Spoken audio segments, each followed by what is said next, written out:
హనుమారాధన గారు వాక్యం అని చేస్తుంది మాట చేస్తున్నా వాక్యం వదానా అన్న వందనాలు. దేవుని నామానికి మహిమ ఘనత ప్రభావాలు మీకు ఆ దేవునికి ఆరోపిస్తా ఉన్నాను.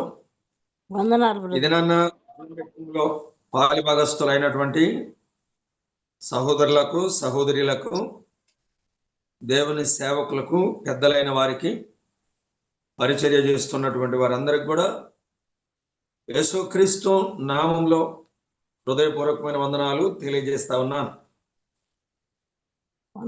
యెహోవా నియమించిన 7 పండుగలలోని సారాంశాన్ని ధ్యానాంశాన్ని మనము ధ్యానం చేస్తున్నటువంటి క్రమంలో పస్కా పండుగను గురించి మనము ధ్యానం చేశాము. పస్కా పండుగ తర్వాత పులిన రొట్టెల పండుగ, పస్కా పండుగ ఆయన మరణము, పులిన రొట్టెల పండుగ ఆయన సమాధి, మూడవదిగా ప్రథమ ఫలముల పండుగను గురించి ఇది నాన్న మనము ధ్యానం చేయబోతా ఉన్నాం.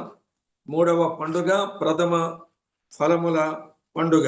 నిర్గమకాండము మన ధ్యానం కొరకై నిర్గమకాండము 23వ అధ్యాయము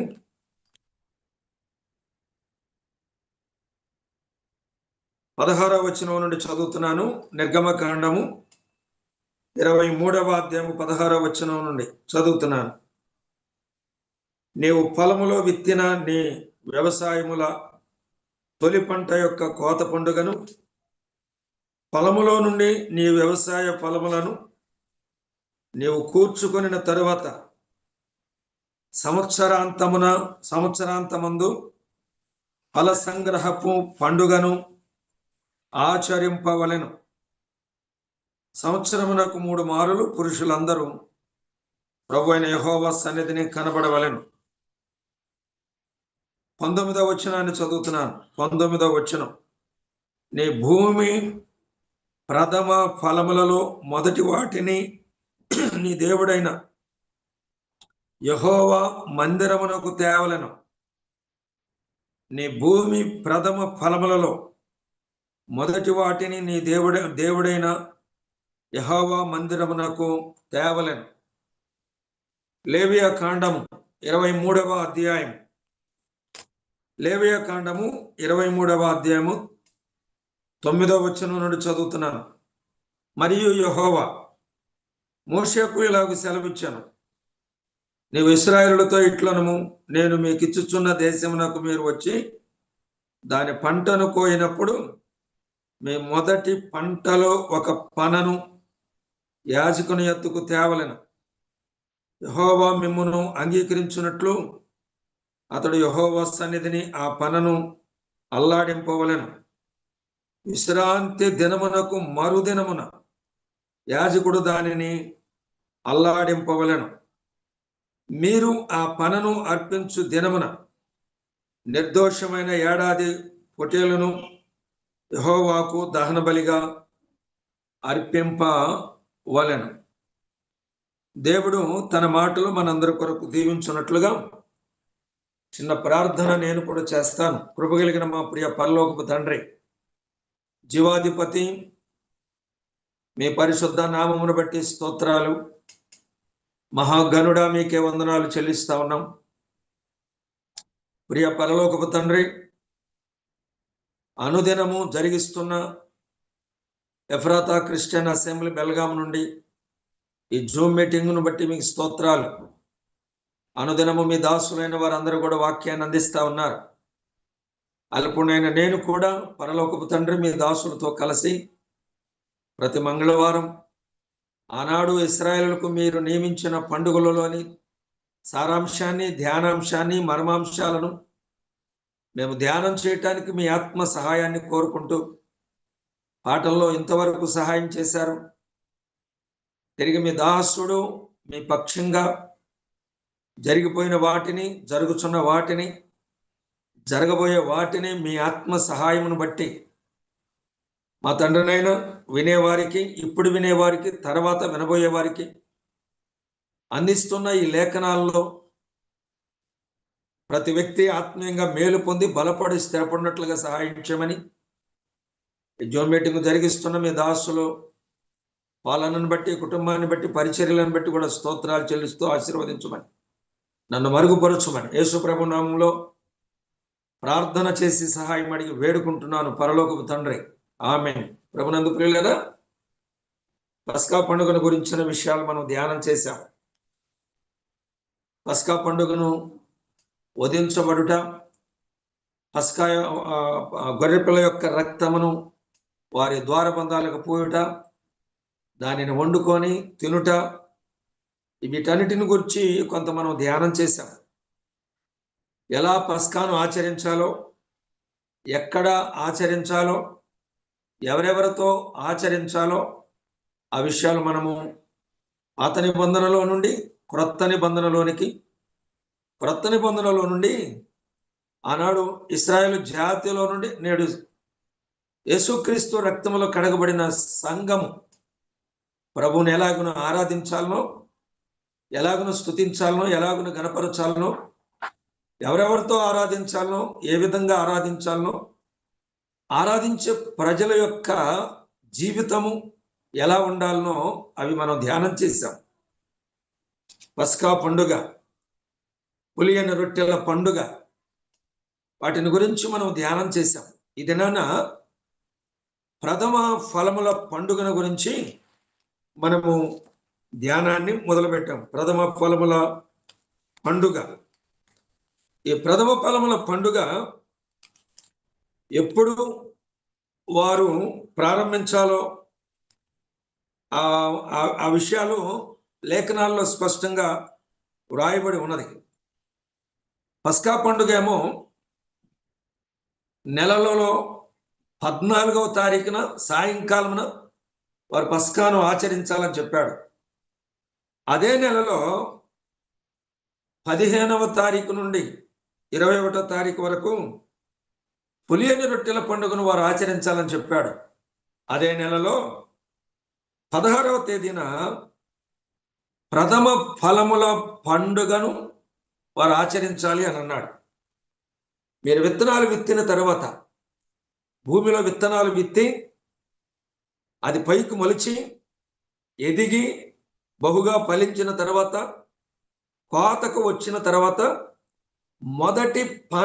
మొదటి పనను మీరు యెహోవా మందిరంలోనికి తీసుకొని రావాలి అని అన్నాడు. మొదటి పన, మీ భూమి పంటలలో మొదటి పనను యెహోవా మందిరంలోనికి తీసుకొని రావాలి, దానితో పాటు దహన బలిని కూడా అర్పించాలని చెప్పేసి దేవుడు ఆ దినాన జ్ఞాపకం చేశాడు. వారికి నియమించాడు. ఆ కట్టడ వారు ఆచరించాలని చెప్పాడు. ఇది తరతరములకు మీకు నిత్యమైన కట్టడ అన్నాడు. ఎప్పుడు ఆచరించాలో కూడా జ్ఞాపకం చేశాడు. ఒక మాట చదువుతున్నాను. నిర్గమకాండము చూడండి ఒకసారి, లేక లేవియ కాండంలోనికి 23వ అధ్యాయం, లేవియ కాండం 23వ అధ్యాయము 9వ వచనాన్ని చదువుతున్నాను, గమనించండి. మరియు యెహోవా మోషేకులాగా సెలవిచ్చాను, నేను ఇశ్రాయేలుతో ఇట్లను, నేను మీకు ఇచ్చుచున్న దేశమునకు మీరు వచ్చి దాని పంటను కోయినప్పుడు మీ మొదటి పంట, ఈ ముక్క మనం పట్టుకోవాలి.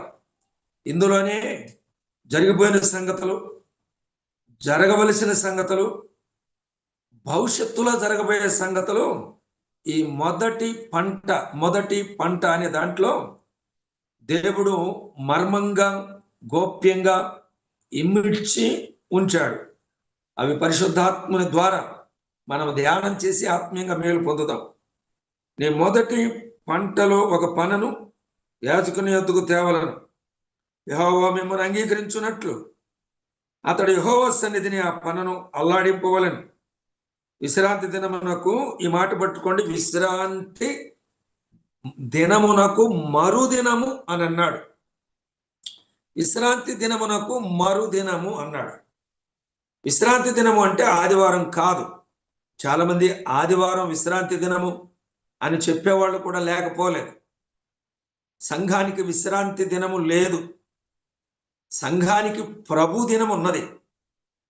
విశ్రాంతి దినము అని అంటే శనివారం వస్తుంది. విశ్రాంతి దినము అంటే శనివారం, ఆదివారం అయితే కాదు.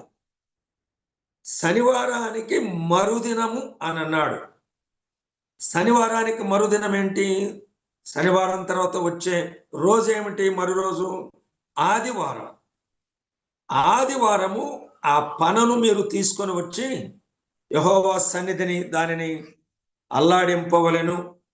దానితో పాటు దహన బలి కూడా ఉండాలి అని చెప్పి ఇశ్రాయేలీయులకు ఆ దినాన చెప్పాడు.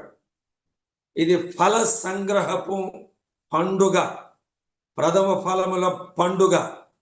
దీన్ని ఇంకొక రకంగా చెప్పాలంటే కోతకాలపు పండుగ, సంతోషాన్నిచ్చే పండుగ. కష్టమంతా, చేసిన కష్టమంతా మరచిపోయే పండుగ. చేసిన కష్టమంతా మరచిపోయే పండుగ అంటే ఒక మాట ఈ సందర్భంలో కీర్తనల గ్రంథంలో నుండి జ్ఞాపకం చేసుకుందాం. కీర్తనల గ్రంథము 121 కీర్తనలో నుంచి ఒక మాట జ్ఞాపకం చేసుకుందాం. కీర్తనల గ్రంథం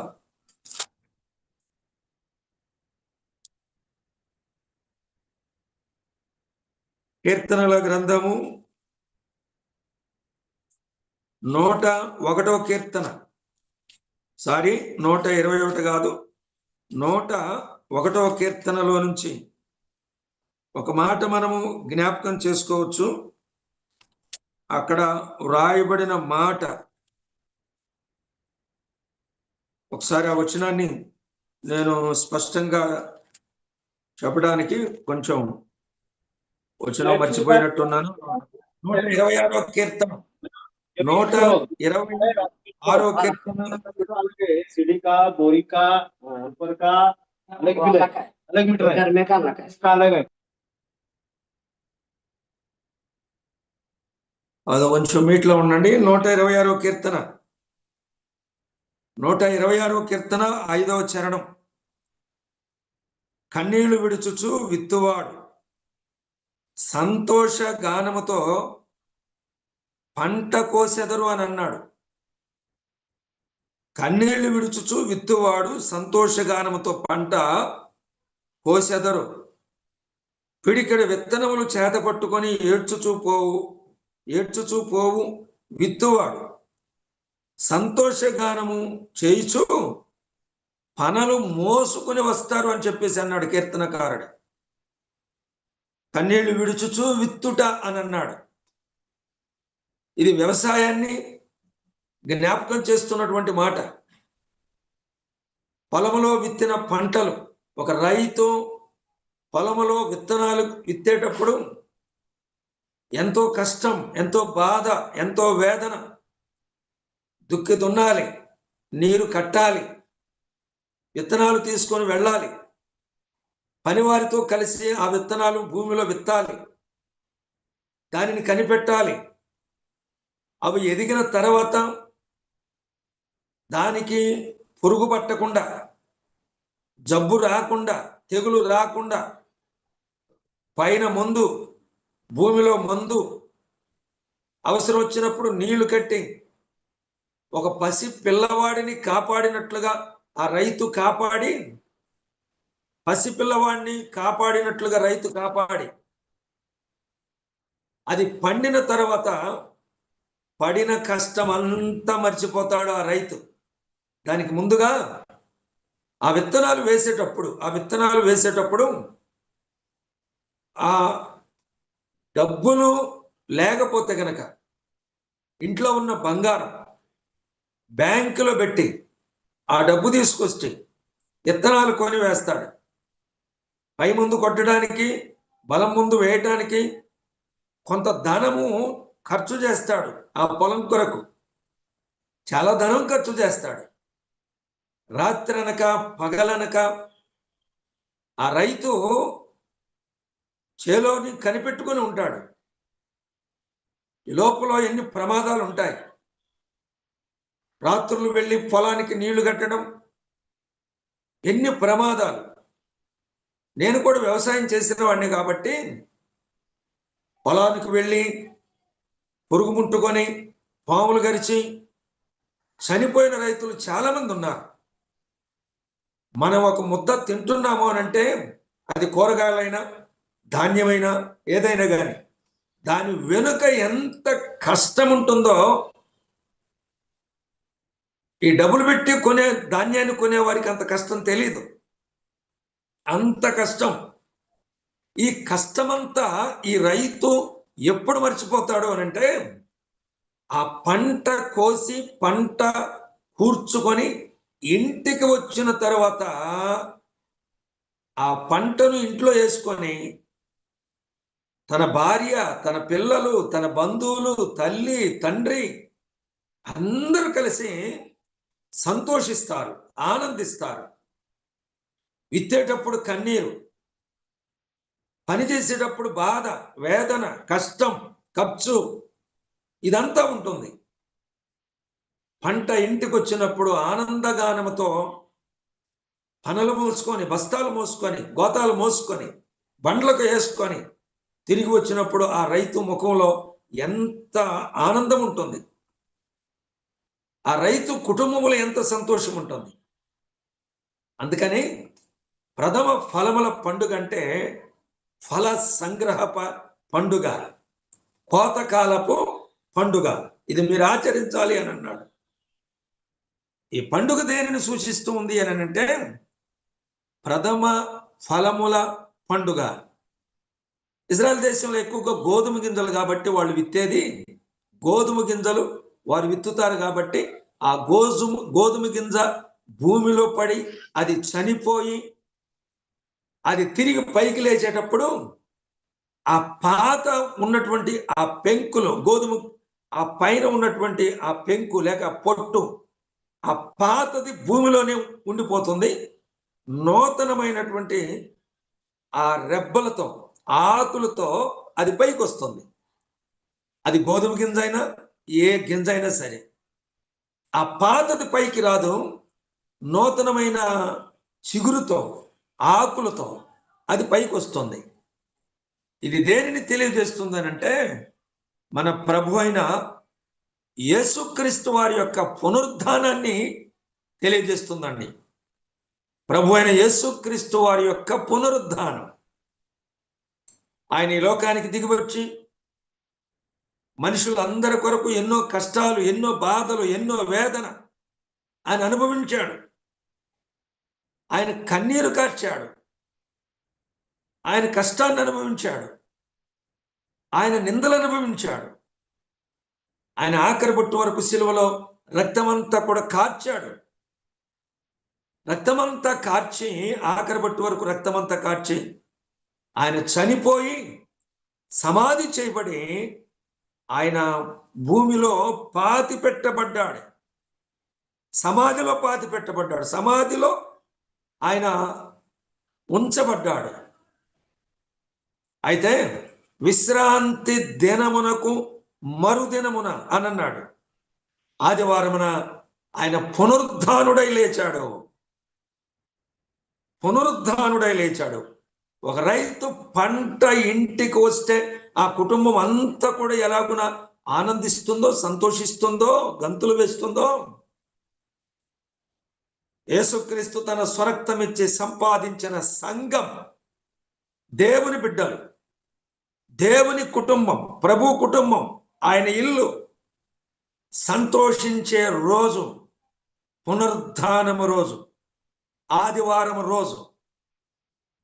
మనం అందుకనే ఆదివారం ఆత్మతోనూ సత్యముతోనూ ఆరాధిస్తూ ప్రతి ఆదివారం ఆయన జననము, ఆయన జీవితము, ఆయన మరణము, ఆయన జననము, ఆయన జీవితము, ఆయన మరణము, ఆయన త్యాగము, ఆయన యాగము, మనకు కలిగిన భాగ్యాన్ని మనము జ్ఞాపకం చేసుకుంటూ ఆనందముతో, సంతోషముతో కీర్తనలు పాడుచు మనం సంతోషిస్తాం. అందుకనే 100వ కీర్తన ఒకసారి మన దృష్టికి తెచ్చుకుందాం. 100వ కీర్తన ఒకసారి చదువుతున్నాం చూడండి. సమస్త దేశములారా యెహోవాకు ఉత్సాహ గానము, ఉత్సాహ ధ్వని చేయుడి, ఉత్సాహము ధ్వని చేయుడి, సంతోషముతో యెహోవాను సేవించుడి, ఉత్సాహ గానము చేయుచు ఆయన సన్నిధికి రండి, ఉత్సాహ గానము చేయుచు ఆయన సన్నిధికి రండి. 4వ చరణం, కృతజ్ఞతార్పణలు చెల్లించుచు ఆయన గుమ్మములో ప్రవేశించుడి, కీర్తనలు పాడుచు ఆయన ఆవరణములో ప్రవేశించుడి, ఆయనను స్తుతించుడి, ఆయన నామమును కనపరచుడి. రండి ఉత్సాహ గానముతో, సంతోష గానముతో రండి, దేవుని సన్నిధికి రండి. ఎందుకంటే పాపము నుండి, శాపము నుండి, మరణము నుండి దేవుడు మనలను విడిపించాడు. ఆయన పునరుద్ధానుడైన తర్వాత పాపముల చేత, అపరాధముల చేత చచ్చిన మనలను ఆయన బ్రతికించాడు.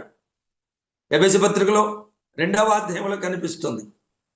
ఫల సంగ్రహపు పండుగ, కోతకాలపు పండుగ, ప్రథమ ఫలముల పండుగ, ఆనందకరమైన పండుగ, సంతోషకరమైన పండుగ, ఉత్సాహకరమైన పండుగ ఆయన పునరుద్ధానమే. ఆయన పునరుద్ధానం. ఆ మాట పౌలు గారు కూడా జ్ఞాపకం చేశాడు. అపొస్తలులకు కొరింథీయులకు రాసిన మొదటి పత్రిక 15వ అధ్యాయము 20వ వచనాన్ని చదువుతున్నాను చూడండి. ప్రథమ ఫలముల పండుగ, మొదటి పన. మీరు యెహోవా మందిరములోనికి తీసుకొని రండి, మొదటి పన తీసుకొని రావాలి. విశ్రాంతి దినమునకు మరుదినం, అదే ఆదివారం. ఆ మాట ఇక్కడ పౌలు గారు కూడా జ్ఞాపకం చేస్తున్నాడు. కొరింథీయులకు రాసిన మొదటి పత్రిక 15వ అధ్యాయము 20వ వచనం చదువుతున్నా. 15, 20వ వచనం. ఇప్పుడైతే నిద్రించిన వారిలో ప్రథమ ఫలముగా క్రీస్తు మృతులలో నుండి లేపబడి ఉన్నాడు. ఇప్పుడైతే నిద్రించిన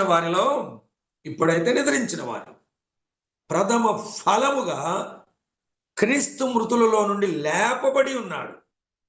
దేవుని నామానికి మహిమ కలుగును గాక. ఆయన లేచాడు కదా. ఈ పాటలు మనము సహజంగా ఆ పాత పాటలన్నీ కూడా అంతగా పాడరు కదా. అదేదో క్రిస్మస్ అప్పుడేమో ఆయన పుట్టినరోజని, ఈస్టర్ అప్పుడేమో ఆయన తిరిగి లేచిన రోజని ఆ రోజే మనం పాడతాం. దేవుని స్తోత్రం. మన అసెంబ్లీస్లోనైతే ప్రతి ఆదివారం పాడతాం కదా. లేచినాడురా సమాధి గెలచినాడురా, యేసు లేచినాడురా సమాధి గెలచినాడురా. లేతుననిత చెప్పినట్లు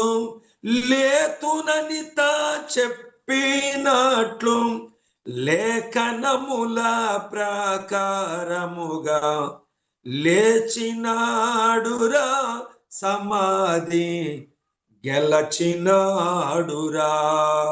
అందుకనే అపొస్తలులు కూడా వారు ప్రకటించేటప్పుడు, సువార్తను ప్రకటించేటప్పుడు ప్రభుని గురించి చెప్తూ మేము పునరుద్ధానుడైన క్రీస్తును ప్రకటిస్తున్నాము అన్నాడు. ఆయన పునరుద్ధానుడు, ఆయన లేచాడు. ఆయన సమాధిలోనే ఉండి కుళ్ళిపోలేదు, ఆయన లేచాడు. ఆదాము సమాధి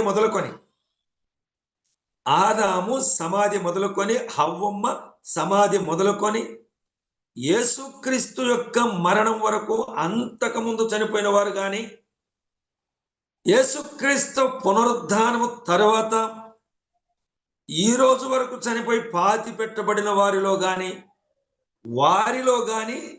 వీరిలో కానీ, అంటే గతములో కానీ ప్రస్తుతము కానీ చనిపోయి పాతి పెట్టబడిన వారిలో ప్రథమ ఫలముగా క్రీస్తు మృతులలో నుండి లేచాడు. ఆయన ప్రథమ ఫలముల పండుగ అంటే ఆయన పునరుద్ధానానికి సంకేతం.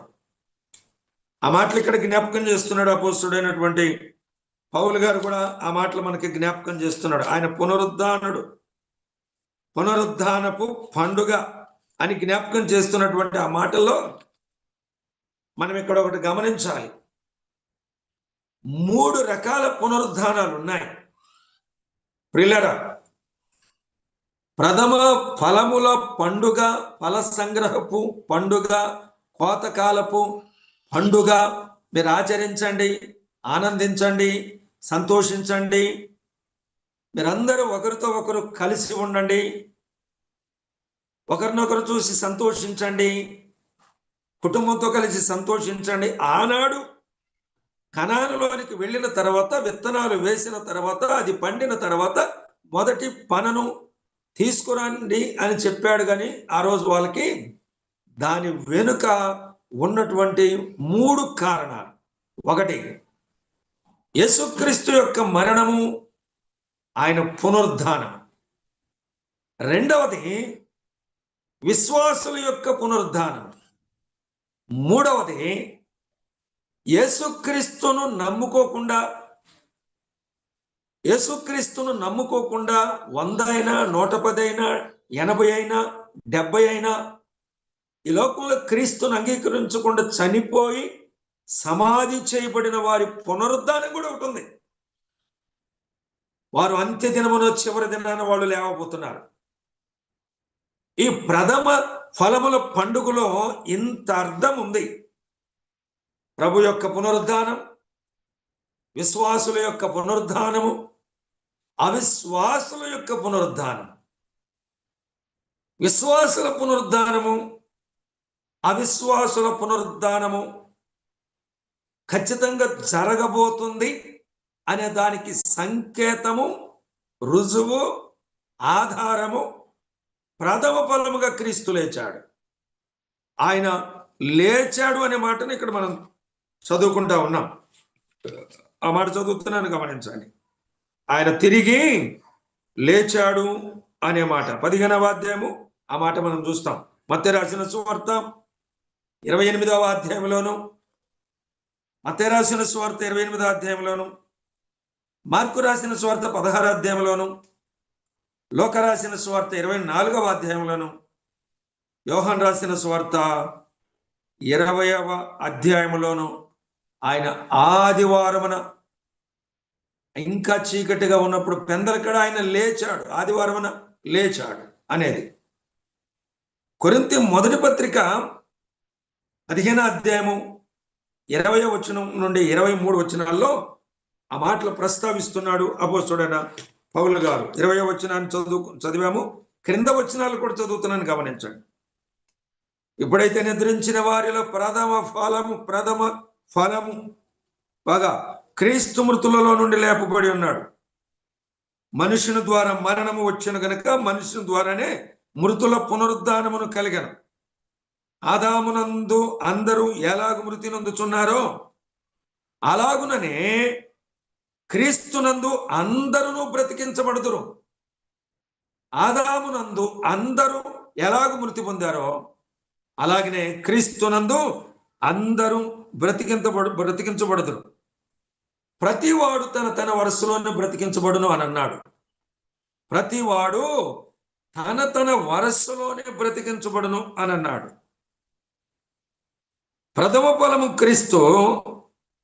తర్వాత క్రీస్తు వచ్చినప్పుడు ఆయన వారు బ్రతికింపబడుదురు, ఆయన వారు బ్రతికింపబడుదురు అని అన్నాడు. ప్రియులారా, ఆయన వారు బ్రతికించబడతారు. ఆ మాట ప్రకటన గ్రంథంలోనికి కూడా మనకు తీసుకుని వెళ్ళబోతుంది. ఒకసారి ప్రకటన గ్రంథంలోనికి మనం వెళదాం. ప్రకటన గ్రంథము లేక దానికి ముందుగా యోహాను రాసిన సువార్త 11వ అధ్యాయం 25వ వచనాన్ని చదువుతున్నాను, ఒకసారి గమనించండి. యోహాను రాసిన సువార్త 11వ అధ్యాయము 25వ వచనాన్ని చదువుతున్నాను, 25వ వచనాన్ని. అందుకు యేసు పునరుద్ధానమును జీవమును నేనే. నా యందు విశ్వాసం ఉంచువాడు చనిపోయినను బ్రతుకును, బ్రతికి నా యందు విశ్వాసం ఉంచువాడు ఇక ఎన్నటికీ చనిపోడు. ఈ మాట నమ్ముచున్నావా అని ఆమెను అడిగాను. పునరుద్ధానమును జీవమును నేనే. నా యందు విశ్వాసం ఉంచువాడు చనిపోయినను బ్రతుకును, బ్రతికి నా యందు విశ్వాసం ఉంచువాడికి ఎన్నటికీ చనిపోడన్నాడు.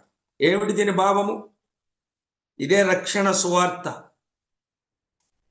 నా యందు విశ్వాసం ఉంచువాడు చనిపోయిన బ్రతుకుతాడన్నాడు. యేసుక్రీస్తును నమ్మని ప్రతి వ్యక్తి కూడా, ఎఫెసీ పత్రిక 2వ అధ్యాయం 1వ వచనం ప్రకారం, మీ అపరాధముల చేతను పాపముల చేతను మీరు చచ్చిన వారై ఉన్నారన్నాడు. మీ అపరాధముల చేతను పాపముల చేత మీరు చచ్చిపోయారు అని అన్నాడు. ప్రతి వ్యక్తి చనిపోయాడు. అయితే ఆయన యందు విశ్వాసం ఉంచువాడు బ్రతికించబడతాడు అని అన్నాడు. నా యందు విశ్వాసం ఉంచువాడు చనిపోయినా బ్రతుకుతాడు, బ్రతికి నా యందు విశ్వాసం ఉంచువాడికి ఎన్నటికీ చనిపోడు అని అన్నాడు. మనం ఆత్మీయంగా చనిపోయాము. ఎవరైతే క్రీస్తునందు విశ్వాసం ఉంచుతారో వారిని ఆయన తిరిగి లేపుతాడు. యోహాను రాసిన సువార్త 5వ అధ్యాయం 24వ వచనం, నా మాట విని నన్ను పంపిన వాని యందు విశ్వాసం ఉంచువాడు నిత్య జీవము గలవాడు, వాడు తీర్పులోనికి రాక మరణములో నుండి జీవములోనికి దాటింపబడతాడన్నాడు. ఇక్కడ ఒక మాట జ్ఞాపకం చేస్తున్నాను. జూమ్ మీటింగులో పాలిభాగస్తులైన ప్రియమైన దేవుని పిల్లల కుటుంబాలలో అందరూ బ్రతికించబడ్డారా? ప్రేమతో ఒక దేవుని సేవకునిగా అడుగుతున్నాను. ఈ వాక్యాన్ని వింటున్న మీ కుటుంబంలో అందరూ బ్రతికిన వారేనా, ఇంకా చచ్చిపోయిన వారు ఉన్నారా? వేరుగా అర్థం చేసుకోమాకండి. క్రీస్తును అంగీకరించకుండా ఉంటే పాపముల చేత అపరాధముల చేత చచ్చిపోయారు అని అర్థం. అంటే దాని అర్థం ఏమిటంటే క్రీస్తుకు దూరంగా ఉన్నారని. చనిపోయిన వ్యక్తిని ఏ రకంగా అయితే ఇంటిలో నుండి బయటికి శ్మశానానికి తీసుకుని వెళ్తామో, వేరు చేస్తామో, యేసుక్రీస్తును అంగీకరించని వ్యక్తి కూడా దేవుని ఇంటికి దూరంగా ఉన్నాడని అర్థం. రక్షించబడిన వారు దేవుని ఇంటిలో సభ్యులుగా, కుమారులుగా, కుమార్తెలుగా ఉన్నారు. యోహాను సువార్త 1:12 ప్రకారంగా. రక్షణ పొందని వారు దేవునికి దూరస్తులు. ఎఫెసీ పత్రిక 2వ అధ్యాయం 11వ వచనం 12వ వచనంలో ఉన్న ప్రకారం, మునుపు క్రీస్తుకు దూరస్తులు అన్నాడు.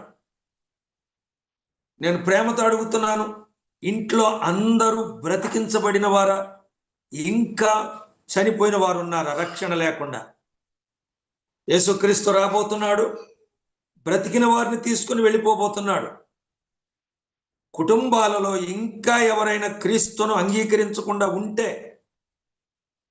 యేసు ప్రభు దగ్గరకు వచ్చి, ప్రభువా, పాపముల చేత అపరాధముల చేత చచ్చిన నన్ను బ్రతికించు స్వామి అని ప్రాధేయపడితే ఆయన బ్రతికిస్తాడు, ఆయన రక్షిస్తాడు, ఆయన లేపుతాడు.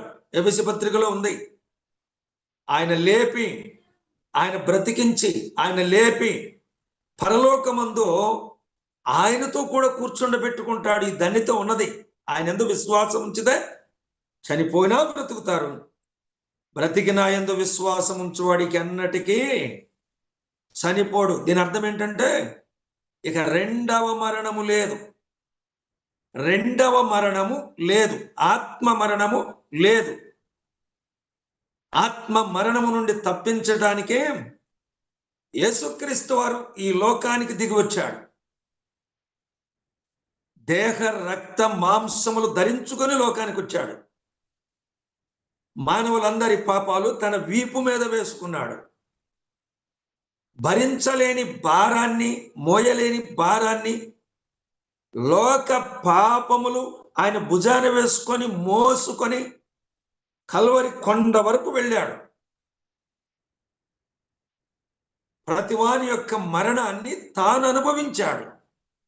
నీ మరణం, నా మరణం, ఏ దేశంలో పుట్టినా, ఏ ప్రాంతంలో పుట్టినా, ఏ వర్గములో పుట్టినా, ఏ జాతిలో పుట్టినా, ఏ కులములో పుట్టినా, ఏ రంగులో పుట్టినా, ప్రతి మనుషుని కొరకు ఆయన మరణించాడు. ఆయన మరణించాడు, సమాధి చేయబడ్డాడు, తిరిగి లేచాడు, ప్రథమ ఫలముగా పునరుద్ధానుడయ్యాడు. దేవుని నామానికి మహిమ, ఘనత, ప్రభావాలు కలుగునుగాక. ఆయన తిరిగి లేచట వలన పాపముల చేత అపరాధముల చేత చచ్చిన మనుషులు ఆయన యందు విశ్వాసం ఉంచితే బ్రతికించబడతారు. నేను బ్రతికించబడ్డా. ఈ జీవులో పాలిభాగస్తులైన చాలా మంది బ్రతికించబడ్డారు.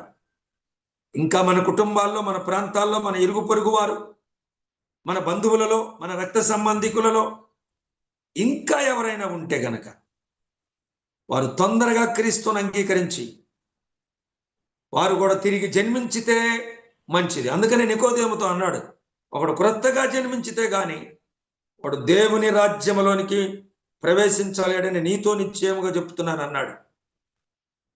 ఈ రాత్రికాల సమయం, ఈ సాయంకాల సమయంలో ఈ వాక్యాన్ని వింటున్న నీవు బ్రతికించబడితే సంతోషం. నీ కుటుంబంలో వారికి కూడా చెప్పవలసిన బాధ్యత నీ మీదే ఉంది. రక్షణ పొందిన నీ మీద ఉంది. రక్షణ పొందిన నీ మీద నీ స్వజనులు, రక్త సంబంధికుల రక్షణను గురించిన భారము, బాధ్యత నీ మీద ఉంది. రోమపత్రికలో 9వ అధ్యాయం 10వ అధ్యాయంలో పౌలు గారు అనట్లేదా, నా దేహ సంబంధుల కొరకు అవసరమైతే క్రీస్తు నుండి వేరే శాపగ్రస్తుడైపోవటానికి ఇష్టపడుతున్నాను అన్నాడు. ఇశ్రాయేలుల రక్షణ పొందవలెనని నా హృదయాభిలాషయు, వారి విషయమై నేను దేవునికి చేయు ప్రార్థన అన్నాడు పౌలు గారు. మరి నీకు ఆ భారం ఉందా? మనకు ఆ భారం ఉందా? ఒక్కసారి ఆలోచన చేయండి. నేను రక్షించబడ్డాను, నేను దేవుని బిడ్డనయ్యాను, నాకు పరలోకం వచ్చింది, నేను సంఘంలో చేర్చబడ్డాను, నేను వాక్యాన్ని వింటున్నాను, దైవ సేవకులకు పెద్దలకు విధేయులుగా ఉంటున్నాను, ఆరాధన చేస్తున్నాను, యేసుప్రభు ఎప్పుడు వచ్చేటప్పుడు నేను వెళ్ళిపోతాను సంఘంతో పాటు అని సంతోషిస్తున్నావు. కానీ మరి నీ కుటుంబం సంగతి ఏంటి? రక్షణ పొందిన వారి సంగతి ఏంటి? పౌలు గారు చెప్తున్నాడు కాబట్టి ఆయన పునరుద్ధానుడు, ప్రథమ ఫలముగా ఆయన తిరిగి లేచాడు.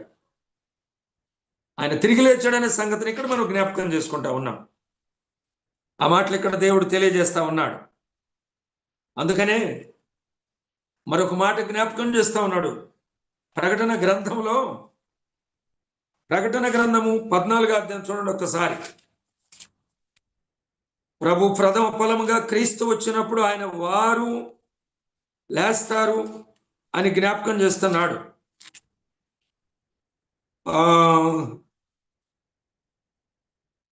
చదువుతున్నాను చూడండి. 20వ అధ్యాయము, ప్రకటన గ్రంథము 20వ అధ్యాయము 6వ వచనం.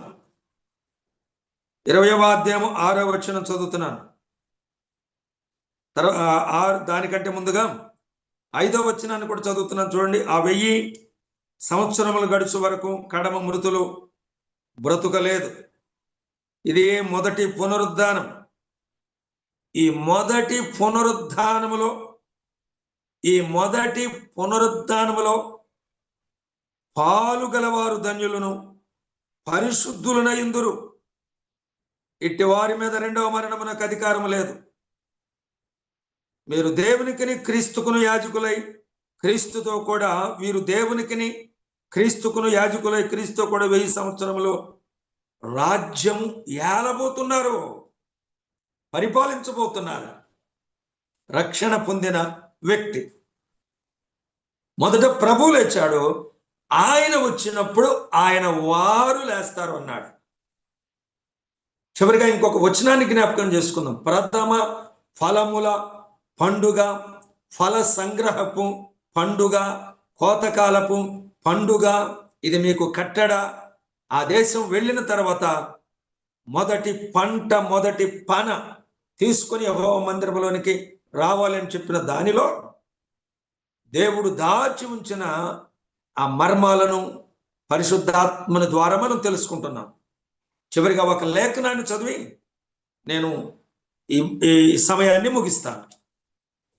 మనందరికి తెలిసిన మాటే, చాలాసార్లు విన్న మాటే. తెస్సలోనికీయులకు రాసిన మొదటి పత్రిక 4వ అధ్యాయం 13వ వచనాన్ని చదువుతున్నాను, గమనించండి.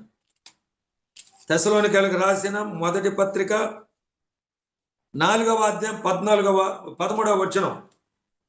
సహోదరులారా, ఓ సహోదరులారా, ఓ అనే మాట లేదులేండి, ఓ సహోదరులారా, నిరీక్షణ లేని ఇతరుల వల్ల మీరు దుఃఖపడకుండా నిమిత్తం నిద్రించిన వారిని గురించి మీకు తెలియకుండా నాకు ఇష్టము లేదు. యేసు మృతి పొంది తిరిగి లేచినని మనం నమ్మిన ఎడల అదే ప్రకారం అంటే యేసు తిరిగి లేచిన ప్రకారంగా, ప్రభువు తిరిగి లేచిన ప్రకారంగా, క్రీస్తు తిరిగి లేచిన ప్రకారంగా ఆయన యందు నిద్రించిన వారిని దేవుడు ఆయనతో కూడా వెంటబెట్టుకొని వచ్చును. అదే ప్రకారం ఆయన తిరిగి యేసునందుండి నిద్రించిన వారిని. ఈనాడు ఎవరు చనిపోయినా కానీ క్రైస్తవుల్లో నామకార్థులు చనిపోయినప్పుడు, రక్షించబడ్డవారు చనిపోయినప్పుడు క్రీస్తునందు నిద్రించాడు, పలాని యాకోబు గారు, పలాని యోసేపు గారు, పలాని లాబాను గారు, పలాని బెన్యామీను, పలాని ఇషాకారు, జెబులోను, నప్తాలి, యోధ, ఆషేరు, దాను, గాదు, ఏ ఒక పేర్లు వారికి అట్లా యాకోబు కుమారుల పేర్లు చెప్పాలండి. మనం సమాధుల్లోకి వెళ్ళి చూస్తే ప్రతి సమాధి మీద, ఆ రాయి మీద ఫలానా వ్యక్తి ఫలానా రోజున యేసునందు నిద్రించను, క్రీస్తునందు నిద్రించను అని ఖచ్చితంగా మాట పెడతారు. కానీ అప్పుడు దాకా తాగి చనిపోతాడు. ఆమె ఇష్టానుసారంగా జీవించి చనిపోతుంది. కానీ శిలాపలకం మీద యేసునందు నిద్రించిన వారు అని చెప్తారు. యేసునందు నిద్రించిన వారు అని పేరు శిలాపలకం మీద రాసినంత మాత్రాన లేవరు. యేసు ప్రభు వారు రెండోసారి సంఘాన్ని తీసుకొని వెళ్ళటానికి వచ్చినప్పుడు ఆకాశ మండలం మీద ఉండి ఆయన బోర ఊదుతూ ఉన్నప్పుడు ఆర్భాటముతో, ప్రధాన దూత శబ్దముతో, దేవుని బోరతో ఆయన పరలోకము నుండి దిగి వచ్చినప్పుడు, దిగి రావటం అంటే ఆకాశ మండలం మీదకి, భూమి మీదకి కాదు. ఆయన దిగి వచ్చినప్పుడు క్రీస్తునందు ఉండి మృతులైన వారు, క్రీస్తునందు ఉండి అంటే యేసుక్రీస్తు రక్తములో కడగబడి జన్మ కర్మ పాపాలు ఆయన రక్తములో కడుక్కొని పాపిని ప్రభు అని దేవుని దగ్గర అడుక్కొని యేసుక్రీస్తు రక్తమును బట్టి పరిశుద్ధపరచబడి యోహాను సువార్త 1:12 ప్రకారంగా దేవుని కుమారులుగా, కుమార్తెలుగా తీర్చబడి బాప్తిస్మము తీసుకొని అనుదినము ఈ లోక మాలిన్యము అంటుకోకుండా జీవితాన్ని కాపాడుకుంటూ సంఘ సహవాసాన్ని కలిగి జీవిస్తూ ప్రేమ కలిగి సత్యాన్ని అనుసరించి యథార్థంగా, ఐక్యంగా, ఏక మనసుతో సంఘ క్షేమాభివృద్ధిలో పాలిభాగస్తులై దైవ సేవకునితో పాటు, సంఘ పెద్దలతో పాటు, పరిచారకులు, సంఘ సభ్యులు అంతా కూడా ఆత్మల రక్షణలో, సంఘము అభివృద్ధిలో పాలిభాగస్తులు అవుతూ పనిచేస్తూ, ఒకవేళ ప్రభు రాకముందు ప్రభు పిలుపునందుకొని గనక ఈ దేహాన్ని విడిచిపెట్టి ఆత్మ ప్రభు దగ్గరికి వెళ్ళినప్పుడు, ఈ దేహం మన మట్టిలో పెట్టబడినప్పుడు యేసు ప్రభు వచ్చినప్పుడు వారు మొదట లేస్తారు అన్నాడు. క్రీస్తునందు ఉన్నవారు మాత్రమే, క్రీస్తునందు ఉన్నవారు, సంఘములో ఉన్నవారు, సహవాసములో ఉన్నవారు. యాకోబు పత్రిక 1:27 ప్రకారంగా ఈ లోక మాలిన్యము అనుదినము, దినదినము, ప్రతి క్షణము జీవితానికి అంటుకోకుండా కాపాడుకుంటున్నవారు. పొరపాటున అంటుకుంటే యోహాను రాసిన మొదటి పత్రిక 1వ అధ్యాయము 7, 8, 9 వచనాలు ఉన్న ప్రకారంగా ప్రభు దగ్గర క్షమాపణ వేడుకొని, కడుక్కొని, మార్చుకొని జీవిస్తున్నవారు, ఆయన రాకడ కొరకు ఆశతో ఎదురు చూస్తున్నవారు, నిరీక్షణ కలిగి ఉన్నవారు. ఇది క్రీస్తునందు ఉండటము అనంటే. క్రీస్తునందు ఉండటం అంటే మందిరానికి వెళ్ళటం కాదు. క్రీస్తునందు ఉండటం అంటే సిటీల్లోకి వచ్చేసరికి ఆ సభ్యులు ఆ సమాధుల కోసం చచ్చిపోయిన తర్వాత సమాధుల కోసం సభ్యత్వం తీసుకుంటారు. మహానగరాల్లో సిటీల్లో పూడ్చిపెట్టడానికి స్థలం ఉండదు కనుక. వారు కాదు, యేసుక్రీస్తు రక్తములో కడగబడి బాప్తిసం తీసుకున్నవారు. దేవుడు ఏమైతే చెప్పాడో దాని ప్రకారంగా చేస్తూ జీవితాన్ని కొనసాగిస్తున్నవారు, నమ్మకంగా జీవించిన వారు, యథార్థంగా జీవించిన వారు. పేతురు రాసిన మొదటి పత్రిక 1వ అధ్యాయం 14వ వచనంలో ప్రకారంగా నేను పరిశుద్ధుడనై ఉన్నాను గనుక మీరును పరిశుద్ధులై ఉండడని ప్రభు చెప్పిన ప్రకారంగా, సమస్త ప్రవర్తనలో పరిశుద్ధులుగా ఉండడని ప్రభు చెప్పిన ప్రకారంగా అనుదినము పవిత్రంగా జీవిస్తూ ప్రభు పిలుపును అందుకొని పైకి వెళ్తారే, వారు క్రీస్తునందుండి నిద్రించిన వారు. వారిని వెంట పెట్టుకొని తీసుకొని వస్తారు. ప్రథమ ఫలము క్రీస్తు. ఆయన వచ్చినప్పుడు ఆయన వారు లేపబడతారు. ఈ ప్రథమ ఫలముల పండుగలో ఇంత అర్థం ఉంది. ఆ మర్మాన్ని ఆ రోజు ఇశ్రాయేలుకు తెలియలేదేమో కానీ దేవుని మహాకృపను బట్టి, ఆయన కనికరాన్ని బట్టి ఈనాడు సంఘానికి, నీకు నాకు మనందరికీ పరిశుద్ధాత్ముడు మన మధ్యలో ఉండి, మనలో ఉండి ఆయన దాన్ని విశదీకరిస్తున్నాడు, వివరిస్తున్నాడు. దేవునికి మహిమ కలుగును గాక. ఎంత గొప్ప భాగ్యం. యేసుక్రీస్తు లేచినప్పుడు ఎలా లేచాడు? విశ్వాసులు తిరిగి లేచేటప్పుడు ఎలా లేవబోతున్నారు?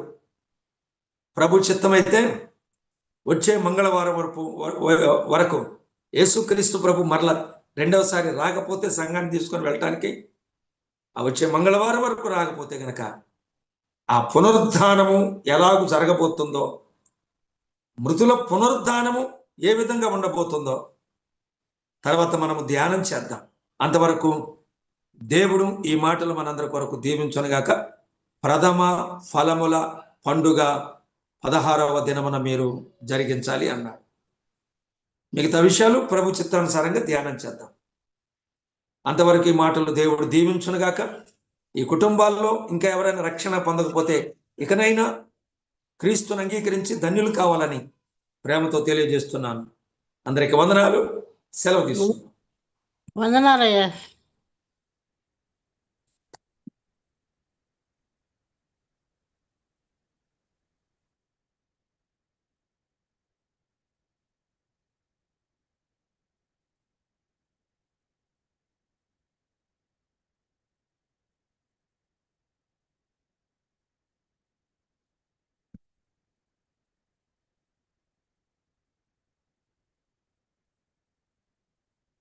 పాలన్న వందనాలు.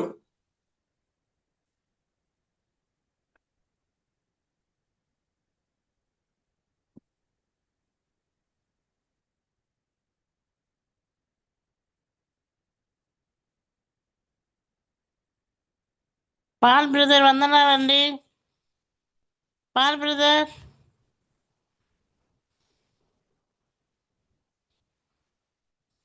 పాల్ బ్రదర్, సరే సిస్టర్. వందాలండి, వందాలు. నాది అది మొబైల్ కొంచెం నెట్ తీసుకున్న కొంచెం లేట్ అయింది, క్షమించాలి. క్రీస్తు చేరు వచ్చిన ప్రియులందరూ ప్రభునామమున వందనాలు చెల్లించుకుంటున్నాం. వాక్యం అందించిన మన ప్రియులు సొలొమోను కూడా వందనాలు చెల్లించుకుంటున్నాం. ప్రార్థన చేసుకుందాం. మమ్మల్ని ఎంతగానో ప్రేమించిన మా తండ్రి, నీ పరిశుద్ధమైన నామాన్ని స్తోత్రాలు చెల్లించుకుంటున్నాం. చక్కని వేళలో మా ప్రియులు చక్కని వర్తమానం అందించారు, అందుబట్టి మీకు స్తోత్రాలు. ఆయన కుటుంబాన్ని దీవించండి. పండుగల గురించి ప్రభా నేను కూడా తెలుసుకున్న గొప్ప వివరించావు, అందులో బట్టి మీకు స్తోత్రాలు.